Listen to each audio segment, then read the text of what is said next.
को छोड़कर करना है ये काम, एक दिवस मतदान का मोदी सरकार को लाना है, मोदी सरकार को अब की बार 400 पार। कमल का फूल जिंदाबाद। फूल फूल फूल फूल फूल फूल फूल मोदी। कौन होगा 2024 के चुनाव मैदान में कुरुक्षेत्र का महान योद्धा? किसके सिर पर होगा देश की प्रधानमंत्री की कुर्सी का ताज? तो फिरोजाबाद की जनता किस तरीके का सांसद पसंद करेगी, अब की बार चुनाव में जानने की कोशिश करेंगे। वहीं फिरोजाबाद के कुछ महिलाएं, कुछ पुरुष भी हमारे साथ, बुद्धिजीवी वर्ग हमारे साथ शहर का बैठा हुआ है, उनसे बात करने की कोशिश करेंगे कि कैसा होना चाहिए अब की बार 2024 के चुनाव मैदान से निकलकर आपके बीच उनका सांसद। सबसे पहले बात 2024 के चुनाव में अगर बात करें, किस तरीके का माहौल आप मान के चल रहे हैं? बीजेपी का बिल्कुल। ये आपका जी, मैंने माहौल पूछा है। मोदी जी का माहौल है शहर में, जैसे आप जाते भी हैं, मोदी जी का ही माहौल है। क्यों आपको लगता है कि मोदी जी का माहौल है? चार लोगों की तो चार तरीके की बातें होती हैं, जहाँ चार लोग एकत्रित या इकट्ठे हो जाते हैं, मैं तमाम लोगों की बातें छिड़ती हैं, आप मोदी पर ही फोकस क्यों? हमारा अपना नेता मोदी है। कोई वजह? एक ही नेता है मोदी। नहीं, पसंद की, किसी भी चीज़ की पसंद की कोई वजह होती है ना। ईमानदार काम, पूरे विश्व में नाम। क्या मानते हैं अब की बार जनता किस तरीके का मूड बना रही है? किन मुद्दों को लेकर वो चाहती है कि हमारे बीच में सांसद ऐसा होना चाहिए फिरोजाबाद में? सांसद ऐसा होना चाहिए जो फिरोजाबाद के हित के लिए कार्य करे, यहाँ के इंडस्ट्रीज को बढ़ावा दिलवाए और हर तरीके से फिरोजाबाद जिले के लिए एक पूरा काम करे। अच्छा, पहले सांसद थे जो भी यहाँ के रहे थे, तो उनके भी तो कई उन्होंने काम किए होंगे ना? उन्होंने काम किए हैं, लेकिन हो सकता है कि हमारे सोसाइटी में या आसपास के लोगों ने आज तक उनकी शक्ल नहीं देखी हो। अब हम चाहते हैं कि सांसद पहले तो फिरोजाबाद जिले का होना चाहिए और फिर फिरोजाबाद शहर का हो तो और बढ़िया है। और बढ़िया बात है। और बढ़िया बात है। मुख्य तरीके से अगर सांसद आपके मुताबिक अगर आपके बीच में आ जाता है तो क्या उम्मीदें आप जता रहे हैं? उम्मीद फिरोजाबाद के विकास के लिए हम जता रहे हैं कि फिरोजाबाद का विकास होना चाहिए। पहले विकास बहुत हुआ है, लेकिन और ज़्यादा होना चाहिए। अब तक जो पूर्व में सांसद रहे, उन सांसद के कार्यकाल में क्या विकास थम गया था? नहीं, विकास चला है, लेकिन फिरोजाबाद की इंडस्ट्रीज के हिसाब से उतना नहीं चला जितना चलना चाहिए। फिरोजाबाद की अगर इंडस्ट्रीज की बात करें तो वहाँ कहीं क्वेश्चन मार्क लगता है उस सांसद के कार्यशैलियों को लगता है। कार्य क्षेत्र में क्वेश्चन मार्क लग रहा है, क्योंकि कुछ इंडस्ट्री जो शहर के अंदर है, प्रदूषण, मतलब हालांकि गैस है उसका प्रदूषण नहीं है, वो शहर से बाहर जानी चाहिए। जो बहुत दिनों से मामला रुका हुआ है वो बाहर चली जानी चाहिए, गैस उनको बाहर मिलनी चाहिए, पहुँचें, ताकि शहर का भी विकास होगा और इंडस्ट्रीज का डेवलपमेंट ज़्यादा होगा। क्या मानते हैं अगर देश की प्रधानमंत्री की कुर्सी की अगर बात करें तो किसको पहनाना, प्रधानमंत्री का ताज किसको पहनाना पसंद करेंगे आप? प्रधानमंत्री जी को ताज हम मोदी को ही पहनाना पसंद कर रहे हैं। उनका विकास, उनका कार्य, ईमानदारी, सब चीज़ बहुत अच्छी है। नहीं तो कांग्रेस ने भी तो 60 साल राज किया था कि कांग्रेस के टाइम में विकास कार्य नहीं थे? विकास कार्य उनके समय पर कहाँ हुए इतने, सब उन्होंने इतना कुछ नहीं किया। अब विकास हमको 10 साल में मोदी जी के कार्यकाल में इतना बढ़िया दिख रहा है, अच्छा लग रहा है। 3 शब्द हैं: राष्ट्रवाद, राष्ट्र निर्माण और देश की गौरव बढ़ाना। जी, तो ये तीनों दल अगर अपन ये तीनों बातें अगर देखें तो आज की तारीख में एक ही चॉइस निकल के आती है कि भारतीय जनता पार्टी। ठीक है, तो मुझे ऐसा लगता है कि बजाय सांसद के बारे में बात करने के हमें एक राजनीतिक दल की बात करनी चाहिए जिसका लीडर मजबूत हो, बढ़िया छवि वाला हो और ईमानदार हो। वहाँ है और आपकी भी एक अपनी उसमें सर्किल में कहीं कुछ चीज़ें निकल कर आता होगा। क्या मान के चलते कैसा होना चाहिए फिरोजाबाद का सांसद? फिरोजाबाद सांसद सबसे पहले तो ईमानदार और युवा हो, तो उसमें एक पॉजिटिव एनर्जी रहती है और नए विचारधारा के साथ आता है। वर्तमान में वही बीजेपी के साथ दिखता है, इसलिए हम बीजेपी के सपोर्ट। कुछ महिलाएं भी हमारे साथ मौजूद हैं, महिलाओं से जानने की कोशिश करेंगे कि महिलाओं का किस तरीके का मन है अपने फिरोजाबाद में सांसद के चेहरे के लिए और प्रधानमंत्री की कुर्सी पर किसे देखना पसंद करेंगी हमारे शहर की महिलाएं। जी, आपका क्या नाम है? रेनू अरोड़ा। रेनू जी, हाँ जी। भावी प्रधानमंत्री के तौर पर अभी जैसे वर्तमान सरकार में उनकी भी कार्यशैलियाँ आपने देखी, क्या बदलाव होना चाहिए? जी हाँ, बदलाव होना चाहिए, पर मोदी की सरकार बहुत अच्छी सरकार है। ईंट एक एक करके जोड़ के महल बनाते हैं, एक एक मतदान के मोदी सरकार बनाएंगे, हम बिल्कुल बनाएंगे। और सबसे अनुरोध करते हैं कि आप अपने मोदी जी को वोट देकर सफल बनाएं और आगे आकर वो तरक्की कराएं हमारे लिए। ऐसा क्या है मोदी में कि मोदी के ही आपने बताया कि हम सबको बोलेंगे, मोदी में ऐसा क्या है? मोदी में देखिए, दिल से देखेंगे, मोदी में बहुत कुछ है। बुराई करने वाले बुराई भी करेंगे और अच्छाई करने वाले अच्छाई, ये देखने वालों की निगाह है। आज मैं मोदी सरकार के लिए इसलिए बोल रही हूँ, आज हमारा पूरा समाज सुरक्षित है, महिलाएं सुरक्षित है, बच्चे सुरक्षित है। आज हम देर से भी रात को आते हैं तो हमें किसी चीज़ का डर नहीं होता कि आदमी हमारा सुरक्षित आ जाएगा। दूसरी सरकार में ये था कि हमें डर लगता था कि दूसरी सरकार में ये लगता था कि हमारा आदमी सुरक्षित घर आ रहा है या नहीं आ रहा है। तो इसलिए आज हम सब सुरक्षित है, छोटे से लेके बड़ा। महिलाएं उन्नति कर रही हैं और रात को देर से भी आती तब भी हमें कोई डर नहीं लगता। क्या आपको लगता है कि महिलाएं भी अब आत्मनिर्भर हो चुकी हैं?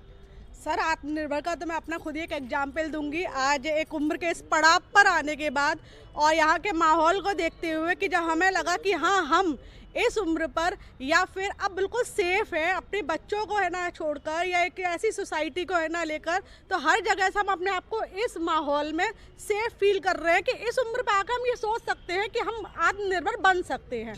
मैंने भी अभी पिछले कुछ दिन पहले ही, कुछ दिनों महीने ही हमने अपना कारोबार है ना शुरू किया है, तो यही सोच के कि अब हमें ये माहौल मिल रहा है। जैसे कि हमारी रेनू भाभी ने बोला कि हम कभी भी रात में आ सकते हैं, जा सकते हैं, कोई डर नहीं है। हम जिस माहौल में जाके काम कर रहे हैं वहाँ फ्रीली काम कर सकते हैं। वहाँ में ये डर नहीं है कि इस सरकार की वजह से हम इतना सेफ फील कर रहे हैं, हमें अंदर से कोई डर नहीं है कि हमें आके कोई परेशान करेगा। हम एक महिला है, एक महिला जो एक उत्पीड़न हमेशा से जो सहती आई है, वो कहीं ना कहीं सरकार मतलब पहले एक भय रहता था कि हम महिला हैं तो हम कैसे, हम यहाँ नहीं जा सकते, यहाँ बैठ नहीं सकते, या ये नहीं कर सकते या वो नहीं कर सकते। अब इस तरीके की चीज़ों का सामना करना पड़ता है। सामना नहीं करना पड़ता। खुले दिल से, खुले मन से हमें इस है ना समाज में काम करने का मौका मिला है और हमने भी मोदी सरकार को खुले दिल से, खुले मन से अपनाया है और अपनाते रहेंगे। यही सरकार आनी चाहिए। इनफैक्ट अगर यहाँ के सांसद की भी मैं बात करती हूँ तो सांसद के रूप में चाहे मैं बनूँ, ये बने या ये बने, लेकिन सबका दिल मोदी की तरह होना चाहिए, योगी की तरह होना चाहिए, भाजपा ही आनी चाहिए। भाजपा ही आनी चाहिए। दूसरी महिला जो होती है वो भी यही चाहती है, वो जहाँ जाए, जहाँ उसके बच्चे जाएं, लड़कियाँ जाएं, वो सब सुरक्षित हो। और ये हम सभी जानते हैं कि मोदी की सरकार जब से आई है, जितना भी हमारे यहाँ भ्रष्टाचार था, जितना भी बहुत तरह के जो हमारे यहाँ शोषण होते थे, वो सब तरह के बंद हो चुके हैं। फिर लोग रिश्वत लेते थे या बहुत से लोग ऐसे हैं कि जो साइड टेबल के नीचे से जो कार्य होते थे वो सभी कार्य बंद, सब कुछ सिस्टमैटिक, उन्होंने सब कुछ ऑनलाइन किया है। आज हम खुद अपने आप से सारी चीजें कर सकते हैं, हमें किसी का मुंह नहीं देखना पड़ता। मतलब ये मानती है जो भी चीजें ट्रांसपेरेंटली बनाई वर्तमान सरकार ने, तो इसी सरकार की वापसी। बिल्कुल, मैं यही चाहूंगी कि मोदी जी, भाजपा सरकार, हमारा कमल जो हमारा राष्ट्रीय फूल है वो वापस से चमके और हमेशा सर पे ताज रहे। देखिए सभी इनकी भी अपनी बात थी कि भ्रष्टाचार पर जो लगाम मोदी सरकार ने लगाई थी वही लगाम परस्पर जारी रहे। आपसे मैं एक चीज जानना चाहूंगा, क्या नाम है आपका? प्रीति। सरकार की खासियत केवल एक मोदी नहीं है, उन्होंने अपने एक जैसे एक टीम लीडर होता है ना, उसकी खासियत ये होती है कि वो अपनी पूरी टीम को साथ लेकर चले। परिवार के मुखिया का जो काम होता है कि वो जितना ऊंचा होता जाता है वो उतना ही झुकना सीखता है। तो मोदी सरकार ने एक एक इंडिविजुअल प्लेयर को, अपनी सोच खुली हुई नहीं होगी, वो परिवार में परिवर्तन लाना चाहता है लेकिन अपनी सोच को दबाता है। और मोदी ऐसा इंसान है जिन्होंने अपनी सोच को बाकायदा आगे रखा, चाहे वो सोच उनकी सही थी, गलत थी, लोगों ने एक्सेप्ट की, उनके खिलाफ नारेबाजी की या जो भी किया, लेकिन उन्होंने अपनी सोच रखने से कभी पीछे हटे। 2024 का चुनाव अब है, 2024 के चुनाव में प्रधानमंत्री के तौर पर किसे ताज पहनाएंगी आप? इसमें तो कोई ऑप्शन है ही नहीं, मोदी सरकार। मोदी के अलावा तो किसी को देख ही नहीं सकते, क्योंकि सबसे। आपका क्या मानना है? मेरा मानना ये है कि अब की बार मोदी सरकार 400 पार। अब की बार हमारी वही, अब की बार 400 पार मोदी ही सरकार बने हमारी, और जिताकर मानेंगे अब की बार। अब की बार बिल्कुल जिताकर मानेंगे। और हम सनातनी हिंदू हैं, अब की बार अयोध्या है, अब की बार काशी और अब की बार मथुरा लेके आएंगे, तो मथुरा अब लेके ही आएंगे, ऐसी हमारा विश्वास। 400। आप क्या मानती हैं? हम भी इसी सहमत है, बीजेपी चाहिए हमको भी। बहुत अच्छा काम किया है बीजेपी सरकार ने। बीजेपी में बहुत सारी महिलाओं को दिक्कतें हुई तो हुई, कितने टाइम बाद 100 रुपए कम हुए हैं। नोटबंदी हुई थी, आपके दबे हुए पैसे सारे अभी 2-2 हज़ार के नोट में कुछ नहीं, बहुत चलता रहे और बहुत अच्छा कि अतिक्रमण बहुत है यहाँ पर फिरोजाबाद में, उसको हटना चाहिए। और महिलाओं के लिए बहुत अच्छे काम किए, जैसे महिलाएं रात में अकेली जा सकती आ सकती, अब कोई डर भी नहीं है। लड़कियां कितने बजे तक बाजार में रहती हैं तो कोई डर नहीं चाहिए। पहले सोचते थे जल्दी आओ, वैसा कुछ नहीं बोलते हैं। अब डर वाली कोई स्थिति नहीं है, मतलब बेखौफ होकर महिलाएं या लड़कियां निकल सकती। मतलब बनिया लोगों की किडनैपिंग वगैरह भी होती थी, वो सब कुछ अब मोदी सरकार में कुछ भी नहीं है। अब मेरा अर्चना अग्रवाल नाम है। अर्चना जी, आप क्या मानती हैं, फिरोजाबाद में सांसद कैसा चाहिए, कैसा होना चाहिए? मुझे ऐसा सांसद हम एक्सपेक्ट करते हैं जो कि हमारे लोकल प्रॉब्लम्स को समझे। डेवलपमेंट काफ़ी हुआ है, लेकिन हमारी जो इंडस्ट्रियल एरिया है, हमारा एक जो सिटी है वो इंडस्ट्रियल सिटी है, तो हम चाहते हैं कि जो ऐसा नेता हो जो हमारी इंडस्ट्री को बढ़ावा दे। हमारी कुछ सालों में, पिछले सालों में इंडस्ट्री पे बहुत इफेक्ट हुआ है। कांच का जो हमारा बिजनेस है बहुत डाउन गया है, चाहे वो चूड़ी का हो चाहे गिलास का हो।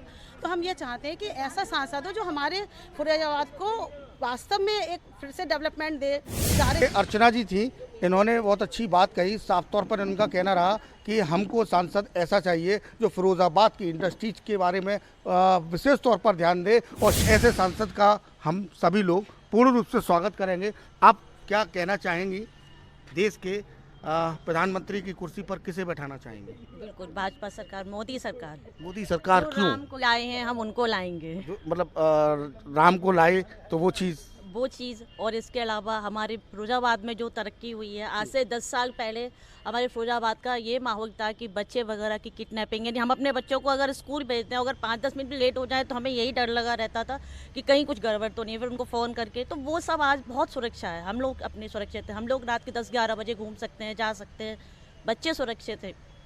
तो सब ओवरऑल सब देखते हुए बिल्कुल भाजपा सरकार, मोदी सरकार ही आनी है। मोदी सरकार को लाना है, मोदी सरकार को लाना है, मोदी सरकार को अब की बार 400 पार। कमल का फूल जिंदाबाद। फूल फूल फूल फूल फूल फूल फूल मोदी मोदी मोदी मोदी। तो ये देखा आपने, साफ तौर पर सभी के व्यक्तित्व, महिलाओं के भी आपने व्यक्तित्व सुने, और काफ़ी हमारे व्यापारी वर्ग के कुछ हमारे भाई लोग भी थे, उनके भी सबके व्यक्तित्व सुने सभी ने। देखिए, महिलाओं की अपनी क्या नाम है, मंथना होती है, उन्होंने साफ तौर पर बताया मोदी सरकार हमें चाहिए कि महिलाओं को सिर्फ एक ही चीज़ सताई जाती है, उनकी सुरक्षा। और जो सुरक्षा उन्हें मोदी सरकार में मिली है, वो सुरक्षा शायद ना पहले कभी मिली थी, ना आगे कभी ना मिलने का उन्होंने बात कही। अगर सुरक्षा का पूरा दावेदार अगर जाता है तो सिर्फ नरेंद्र मोदी को, तो ताज अगर पहनेगा प्रधानमंत्री की कुर्सी पर तो महिलाओं का समर्थन पूर्ण रूप से नरेंद्र मोदी की तरफ उन्होंने बताया है। वही कुछ चीज़ें ऐसी भी निकल कर आई, तो युवाओं के हाथ में अब की बार सांसदी की डोर जानी चाहिए। मैं राहुल चौहान फिर किन्हीं नए लोगों के बीच नए विचारों के साथ में उपस्थित रहूंगा। तब तक के लिए नमस्कार।